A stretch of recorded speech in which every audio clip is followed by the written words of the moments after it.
주린이들이 가장 궁금해하는 세 가지에 대해서 준비를 해봤습니다.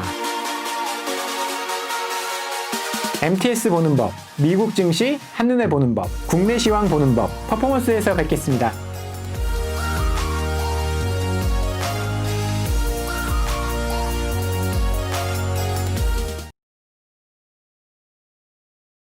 이제 그런 식으로 만약 그 중앙은행들 자체가 이렇게 암호화폐를 이제 발행을 하기 시작을 했다. 뭐 중국뿐만 아니라 지금 뭐 EU도 준비를 하고 있고, 뭐 우리나라도 뭐 한국은행에서 일단 조사는 좀 하고 있는 것 같은데, 이 암호화폐, 특히 이제 중앙은행이 발행하는 이 암호화폐 시장의 어떤 동향, 이런 것들 중장기적으로 조금 보시는 것도.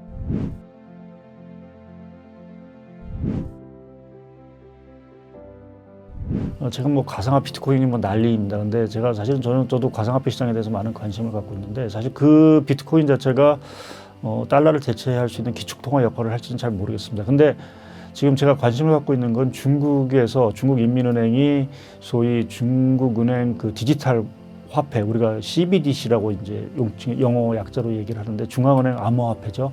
이제 그거를 발행하려고 지금 시범 사업을 벌이고 있습니다. 그래서 2022년 북경 동계 올림픽에 이제 그거를 상용화하겠다라고 이제 얘기를 하고 있습니다. 그래서 이제 그런 식으로 만약 그 중앙은행들 자체가 이렇게 암호화폐를 이제 발행을 하기 시작을 했다. 뭐 중국뿐만 아니라 지금 뭐 EU도 준비를 하고 있고, 뭐 우리나라도 뭐 한국은행에서 일단 조사는 좀 하고 있는 것 같은데, 그런 암호화폐가 사실은 발행되기 시작을 했을 때는 사실 그거는 가격이 뛰는 게 아니고 사실 스테이블하게 이제 안정적으로 유지가 될 겁니다. 근데 그게 쓰임새가 많아지고 그것이 상당 부분 효용성 있고 가치 조정 수단이 있다라고 하면 달러를 대체하려는 수요들이 좀 생길 겁니다. 그렇게 됐을 때는 달러의 어떤 기축통화로서의 위치 자체가 상당 부분 흔들릴 수도 있는 부분들이기 때문에, 중장기적으로는 그 뭐 비트코인이 아니라 이 암호화폐, 특히 이제 중앙은행이 발행하는 이 암호화폐 시장의 어떤 동향, 이런 것들 중장기적으로 조금 보시는 것도 이제 달러 흐름을 좀 예상하는 데 좀 도움이 되시지 않을까 좀 생각하고 있습니다. 예, 아직은 좀 역부족입니다. 그런데 이제 중장기적으로는 저희가 세상이 뭐 다들 뭐 언제 올까라고 생각했지만, 갑자기 코로나가 터지고 나서 우리가 비대면 사회로 이제 세상을 변하고 있고, 사실 저희가 유튜브 방송하는 것도 이게 어떻게 보면 이렇게 방송국을 대신해서 할 수 있는 세상이 이렇게 빨리 올지는 사실 몰랐고요. 뭐 최근에 뭐 현대차가 애플하고도 아까 말씀드렸지만 같이 미래 자동차를 만들겠다는 얘기를 하고 있고, 그러니까 미래에 대한 얘기들 자체가 먼 얘기처럼 들리는데 사실은 현실화된 것들.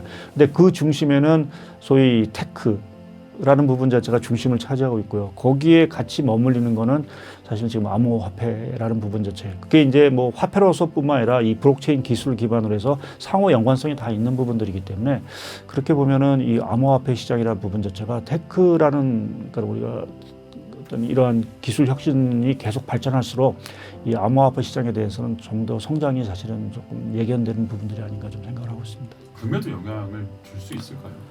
예, 있을 거로 생각합니다. 사실은 뭐 그렇다고 뭐 역사적으로 금을 사실 대체했던 뭐 자산은 사실은 없었습니다. 네. 그래서 그렇긴 하지만 저희가 최근에 뭐 여러 기사에서 이제 디지털 골드라는 표현을 이제 암호화폐를 하는데, 아직 사실 저 개인적으로는 그 정도로 사실은 지위를 올릴 수 있는 입장은 분명히 아니긴 하지만, 여하튼 암호화폐라는 것들이 그 안정성을 사실 유지할 수 있다라고 하면, 또 그것이 상당 부분 거래가 사실은 용이하고 또 이제 가치를 저장하기 편하다고 하면, 굳이 저희가 금을 가치 저장으로 사실은 갖고 있을 필요는 사실은 없을 거로 보고, 손쉽게 저희가 만약 그런 것들을 뭐 시장에서 뭐 특히 이제 뭐 우리가 온라인이나 이런 것들을 통해서 사고 거래를 활발히 할 수 있다라고 하면, 저는 뭐 언제인지 모르겠지만 금을 좀 대체할 수 있는 디지털 골드라는 것이 결국 암호화폐 시장이 아닌가 좀 보고 있습니다.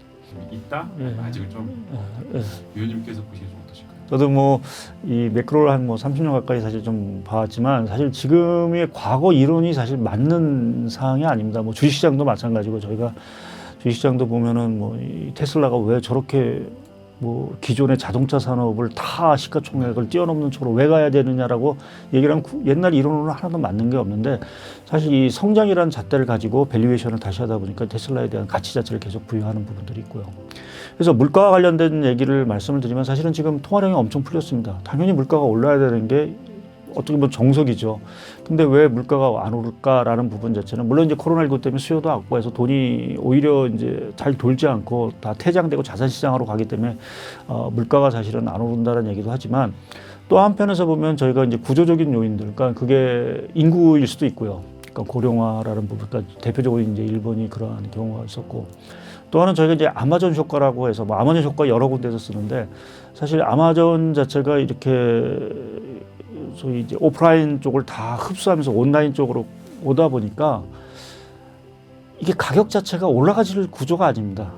그러니까 싼 가격을 사람들이 거기서 이게 다 보이는 순간에 플랫폼에서 다 보는 순간 제일 싼 가격의 상품을 사다 보니까 또 경쟁도 치열하고요, 거기서.